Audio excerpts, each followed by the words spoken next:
It's my pleasure at this time to interview one of the people that I would consider one of the granddaddies of creative real estate. This is Jim Keller. James Keller has been in the real estate business for how many years? 42. Well, that's an exact number. 42 years, and I met him when I first relocated to Reno, Nevada. He had a great reputation, was well known in the marketplace, even then, 1986, and is still active today. That's after raising kids, having a brokerage house, having a loan office, Right. being a real estate principal, and having a five-way bypass. Boy, you've been a busy boy. I have been busy. By the way, Jim also supports and is a major fundraiser for the Boys and Girls Club of America. I know that's something that you enjoy doing. Right. On top of that, you managed to get away from business and vacation at business events like this. This is my vacation. This is your vacation. One could say you're a type A++ personality. I would think so. You would. That's what my wife said. But Jim, you have been a successful real estate broker and investor for all the years I've known you. Right. You could well afford to retire by now. I'm not going to retire. I'm having too much fun. Seems to be a common thread. Why are events like this one, and like Society of Exchange Councils, why are those fun? Well, first of all, I get to meet with people that I can hold an intelligent conversation with about my business. Because, you know, at home, there's not too many people to talk to. But I've developed friends in the Society of Exchange Counselors, which I've been a member of since about 1968. And anytime I have a problem or need additional cash for a transaction or something, I just get on the phone, call one of my friends that I've been involved with and done transactions with over the years. And one thing I'm happy about in this meeting, this NCE meeting, one of the fellows here at the meeting grew up with my kids in the society. He's a second generation SEC kid, Hal Naiman. And his dad is a very successful broker here in Denver. So you're starting to see the next generation come through. Right. I know you have kids that are also in the business, and you're proud of them. Is it tough bringing kids into the real estate business? Yeah, I have 4 children, and only one of them is conducive to the real estate. The rest of them didn't like it. And I didn't push them, but my daughter is, she's as good as I am any day. Proud dad.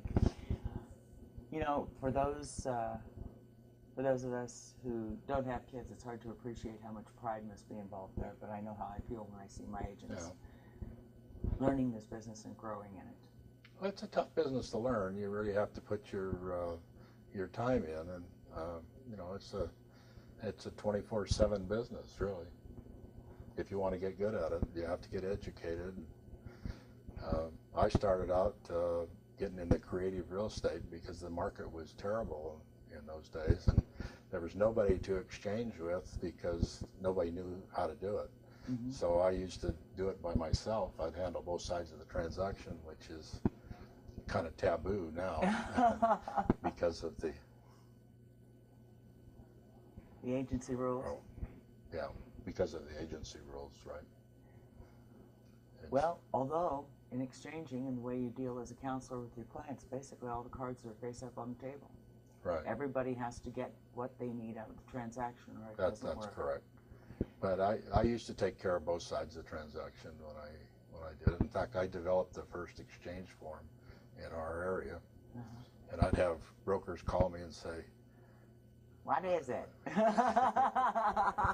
They'd say, "I just sold a piece of property, but we haven't closed escrow yet.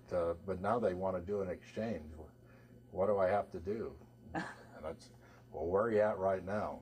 And sometimes I could straighten it out for them and help them, and other times it was too late. You know, but I got known as the father of exchange in our area. I developed the first forms, and But it was awful lonely business until I got involved in the SEC. And Richard Reno, I took Richard Reno's course, and that's when we started the local exchange group called Renovated Exchangers. And I was president of that for about 5 years. And then when I relinquished that, I got to thinking, you know, that was the breeding ground for the new people in the business. And I thought, well, I'd like to start another group that's a little more elite. And so I started another group called the Sierra Exchangers. And I was president of that for a couple of years. And then when I relinquished the presidency of that, Bob Stampley took over, and he says, this is too much work going to 2 meetings, so they merged it together, and now it's Sierra Reno. All of that being said, you've constantly been an educator and an innovator. And for the people who are just looking at the educational system that has been developed, they don't know that they don't know. That's true. The kind of history and experience and depth that you have because of your years in the business, and the fact that you always waded into the deep end, right, where there wasn't a lot of science and there wasn't a proven track to run on. The first, well, probably the second course that I took was a CCIM course. It was called CPE then, Certified Property Exchangers. It is now called CCIM 101. And when I took that course, I noticed that it just doubled my income just from the knowledge. So I always took 4 or 5 courses every year, tax courses and creative real estate courses. Because you figured you could stand the doubling. I could stand the double, and I just keep doubling and doubling. Yeah. It's just getting to the point where the tax problem's a big deal now. We got making too much money. And that's what you have to report. And having too much fun. Yeah, and having too much fun. Yeah. What would you say has been the most valuable thing about working creatively outside the box? I mean, you're a realtor, you belong to the board of realtors. Yeah. First of all, it's being able to help a client solve their problems, and they know and you know that nobody else knows what the heck you did. When I got to take an escrow to the title company, he says, uh-oh, here comes Jim. And I said, now you don't have to know what goes on, you just do this, and we'll do this, and they're going to come out like this, and then that's the way they do it. I've trained several escrow officers. And several loan officers? And several loan officers. And several bankers? Yes, that's and true. And several realtors? Yeah, lots of realtors. I've trained a lot of realtors. Jim, I know you're incredibly successful, but I want to know what you feel most successful about. What's the proudest thing that you've accomplished during the course of your life? I think my reputation is one. You have a national I have a national reputation, and the younger guys, they introduce me as the Godfather. That makes me feel good. God bless you. And your fundraising work with Boys and Girls Club? Boys and Girls Club, I've been involved in that for about 18 years. And I've averaged, I think I've raised about $2 million for the club.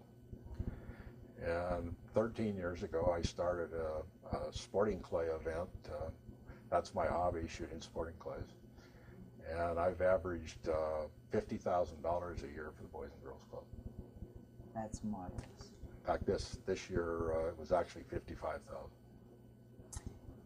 If you were going to give advice to people going into the business now, today,